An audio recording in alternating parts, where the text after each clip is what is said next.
ఒక ఉద్యోగస్తుడు నెలకు జీతాలు సంపాదిస్తాడు కానీ ఆ సంపద వారి కుటుంబం వరకే పరిమితం. కానీ రైతు సంవత్సరమంతా కష్టపడినా 50,000 రూపాయలు కూడా సంపాదించలేడు. కానీ వందల మంది ఆకలి తీరుస్తాడు. అయితే ఇప్పుడు ఆ ఉద్యోగులే రైతు పాలిట జలగల్లా తయారయ్యారు. రైతుల రక్తం తాగుతున్నారు. అయ్యా, నా పాస్బుక్ అక్షరం తప్పుపడింది, సరిచేయండయ్యా. మా అమ్మ నాన్నల భూమి నా పేరు మీద ఎక్కించండి సారు, నా భూమి అమ్మేస్తున్న రిజిస్ట్రేషన్ చేయండయ్యా అంటూ ఇలా ఒక రైతుని ఏ పని మీద వచ్చినా సరే, టీ చుక్క దగ్గర నుండి రాత్రి మందు ముక్క వరకు అసలు ఆ రైతు దగ్గర డబ్బులు ఉన్నాయా లేవా అని కూడా ఆలోచించకుండా జలగల్లా రైతు రక్తాన్ని తాగేస్తున్నారు మన ప్రభుత్వ అధికారులు. దాదాపు రోజుకు కొన్ని కోట్ల లంచాలు చేతులు మారుతున్నాయంటే అర్థం చేసుకోండి మన సమాజం ఎటు పోతుందో. అప్పో సొప్పో చేసి డబ్బులు కట్టి పని చేయించుకుంటే మళ్లీ ఏదో ఒక కొత్త సమస్య వచ్చి పడుతుంది రైతులకు. ఇలా దేశానికి వెన్నుముక అని చెప్పే రైతులకు మన దేశంలో నీతులు చెప్పే అధికారులు చేసే గొప్ప పని ఓ రైతు దగ్గర లంచం తీసుకోవడం. అలాంటి లంచగొండులకి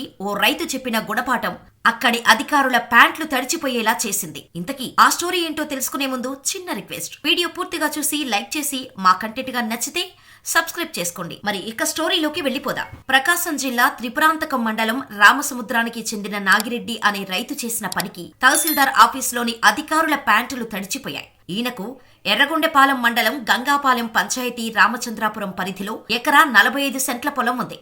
అది తన తల్లి పేరుపై ఉంది.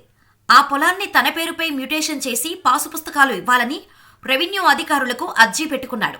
అంతేకాదు అదే గ్రామంలో మరొక చోట ఎకరా 95 సెంట్ల పొలం కూడా తన తండ్రి పేరిట ఉంది. దీనికి సంబంధించిన పాసు పుస్తకంలోని తప్పులు సరిచేయాలని మరో అర్జీ పెట్టుకున్నాడు ఆ రైతు నాగిరెడ్డి. అయితే ఈ పనులు చేయాలని గంగపాలెం వీఆర్ఓ కుమార్ నాయక్ ను సంప్రదించగా 25,000 రూపాయలు లంచమివ్వాలని అడిగాడు నాగిరెడ్డిని. అయ్యా, నా దగ్గర అంత డబ్బు లేదు, నేనిచ్చుకోలేను, ఎలాగైనా చేసి పెట్టాలని బ్రతిమలాడాడు. ఎంత బ్రతిమాలినా లెక్క చేయలేదు. డబ్బులు ఇచ్చాకే నీ పని అవుద్ది, లేదంటే నేను ఉన్నన్ని రోజులు నీ పని అవ్వదు అని వార్నింగ్ ఇచ్చాడు ఆ నీచుడు. దాంతో ఎన్ని రోజులు ఇలా తిరగాల్సి వస్తుందో అన్న భయానికి చివరికి 20,000 రూపాయలు ఇస్తానని చెప్పటంతో అంగీకరించాడు ఆ వీఆర్ఓ. మొదటి నుండి నాగిరెడ్డికి లంచమివ్వటం చాలా కష్టం. కానీ లంచమివ్వకపోతే పని చేసి పెట్టేలా లేరు. ఏం చేయాలి అని ఆలోచిస్తున్న టైంలో ఓ అద్భుతమైన ఐడియా వచ్చింది. సార్, ఫలానా అధికారి నా పని చేసి పెట్టామంటే నన్ను లంచమడుగుతున్నాడు, డబ్బులు ఇవ్వకపోతే పని చేయమంటున్నారు, మీరే ఎలాగైనా యాక్షన్ తీసుకొని పని చేసి పెట్టండి సారు అని డైరెక్ట్ గా ఏసీబీ అధికారులకు ఫిర్యాదు చేసి తన గోడు చెప్పుకున్నాడు రైతు. దాంతో వీఆర్ఓను ట్రాప్ చేసేందుకు ఏసీబీ అధికారుల స్కెచ్ లో భాగంగా రైతు నాగిరెడ్డి డబ్బు తీసుకుని తహసీల్దార్ కార్యాలయానికి వెళ్లారు.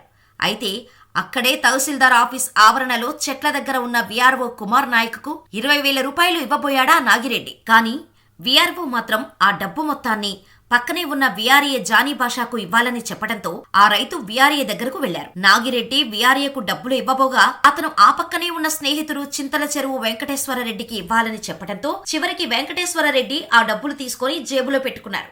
అయితే ఇదంతా అక్కడే మారువేషంలో లుంగీలు కట్టుకొని రుమాలు చుట్టుకొని సాధారణ రైతుల్లో కలిసిపోయి నిఘా పెట్టిన ఏసీబీ అధికారులు కళ్లారా చూసి వీఆర్ఓ కుమార్ నాయక్, వీఆర్ఏ జానీ భాషా, అతని స్నేహితుడు వెంకటేశ్వరరెడ్డిలను అదుపులోకి తీసుకున్నారు. వీఆర్ఏని బలవంతంగా పట్టుకుని తిడుతూ ఆఫీస్ లోపలికి తీసుకెళ్లారు. దాంతో వాళ్ళెవరో తెలియని ఆ వీఆర్ఏ అరుపులు కేకలు పెడుతూ వాళ్లను తిడుతుంటే ఆ సీన్ చూస్తున్న వారికి ఏం జరుగుతుందో కూడా అర్థం కాని పరిస్థితి. ముగ్గురిని బలవంతంగా తహసీల్దార్ కార్యాలయంలోకి తీసుకెళ్తుండగా కొద్దిసేపు అందరూ కంగారు పడ్డారు. వారిని తీసుకెళ్తుంది మారువేషంలో ఉన్న ఏసీబీ అధికారులు అని. వారి నుంచి తప్పించుకునేందుకు ప్రయత్నిస్తుంది వీఆర్ఏ అని తెలిసి అవాక్కయ్యారు. అదుపులోకి తీసుకునే క్రమంలో జానీ భాషా సోదరుడు, బంధువులు ఏసీబీ సిబ్బందికి అడ్డుపడ్డారు. కార్యాలయం లోపలికి తీసుకెళ్లకుండా వాగ్వాదానికి దిగటంతో గొడవ కూడా జరిగింది. మొత్తానికి ఏసీబీ అధికారుల దెబ్బకు అక్కడ కొద్దిసేపు హైడ్రామా నడిచింది. అయితే ఏసీబీ అధికారులు ఆ ముగ్గురిని కఠినంగా శిక్షించి రైతు నాగిరెడ్డి పనులు తొందరగా చేసి పెట్టాలని వారిని వేడుకున్నారు. చూడాలి మరి ఇప్పుడన్నా భయంతో ఆ ఆఫీస్లో వారు లంచాలు తీసుకోకుండా పనులు చేస్తారో లేదో. ఇదంతా ప్రకాశం జిల్లాలోని ఎర్రగొండెపాలెం తహసీల్దార్ కార్యాలయంలో జరిగిన నిజమైన సంఘటన. మరి ఈ లంచగొండులకు ఎలాంటి శిక్ష విధించాలో మాకు కామెంట్ చేయండి. ఆ రైతు చేసిన పనికి మీ మద్దతుగా ఈ వీడియోని లైక్ చేసి మరిన్ని ఇలాంటి రియల్ స్టోరీస్ కోసం మా ఛానల్ ని సబ్స్క్రైబ్ చేసుకుని పక్కనే ఉన్న బెల్ ఐకాన్ కొట్టేయండి.